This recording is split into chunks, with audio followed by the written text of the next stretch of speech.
Sara Sharif's dad and stepmum have today been found guilty of her murder after a barbaric 2-year torture campaign. The 10-year-old schoolgirl was hooded, burned and bitten by Urfan Sharif and Beinash Batool before she was bludgeoned to death with a cricket bat. Sara had suffered at least 71 external injuries when she was found dead at her home in Woking, Surrey on the 10th of August last year. Dad Sharif, 42, his wife Batool, 30, and brother Faisal Malik, 29, were at the centre of a global manhunt after fleeing the UK after her death. Footage shows the trio leaving their home before arriving at the airport and flying to Islamabad, Pakistan. From there, Sharif called police back in the UK to confess his daughter was dead after he had beaten her up too much as a punishment for being naughty. Take a deep breath and tell me what's happened. I cannot. I physically punished my daughter and she died. I had left home in a panic. God, she is allowed at home. I need you to take a breath because I cannot understand what you're saying, okay? Your daughter has died. I killed my daughter. The three were then arrested on board a plane after arriving back at Gatwick Airport on the 14th of September last year, after nearly 5 weeks on the run. An 11-second video shows police approaching the family, who are still sitting on the plane, in which Batool raises her hand and says, "I think you're looking for us." All three are expressionless in separate clips as an officer tells them of the discovery of Sara's body by police and that they are being arrested for the girl's murder. In his police interview, Sharif repeatedly said no comment to detectives after being asked if he, his wife or brother had murdered Sara.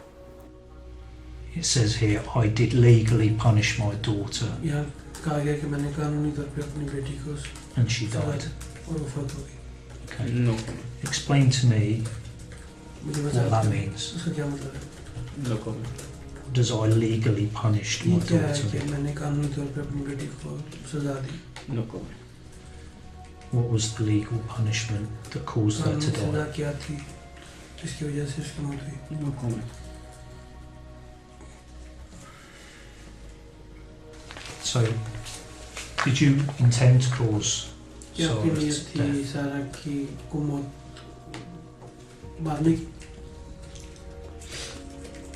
No comment. Did you intend to cause her serious harm? No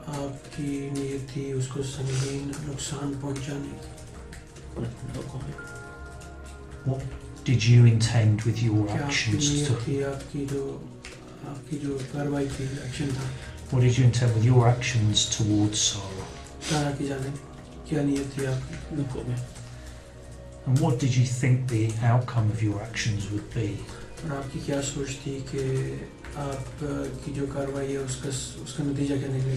comment. I'll just give you one last opportunity now in this interview to tell us what happened to Sara and what was your involvement. No comment. What happened to Sara? No comment. In her custody interview, Batool replied no comment when asked by police whether she loved or cared about Sara. Tell me about your involvement in Sara's death. Another video shows Malik, Sara's uncle, replying no comment when asked by police who was responsible for the girl's death. If you weren't involved in her death, tell me how she died. अगर आप उसके कत्ल में शामिल नहीं थे तो आप मुझे बताएं कि कैसे वो मरी थी. No comments. Their subsequent trial heard how Sharif dished out brutal punishments to his daughter during a depraved campaign of abuse. Tragic Sara suffered dreadfully and was burned with an iron, bitten and had a bag taped over her head before she was found dead. Sharif has now been convicted of murder after early accepting full responsibility for the horrors inflicted on his daughter. Sara's mum, Batool, was also today convicted of her murder. Malik, Sara's uncle, was acquitted of her murder, but he was convicted of causing or allowing her death by a jury at the Old Bailey. They will be sentenced at the same court on Tuesday. In a video released after the convictions today, Sara can be seen playing the guitar and singing into a camera, while other footage shows her playing on a playground.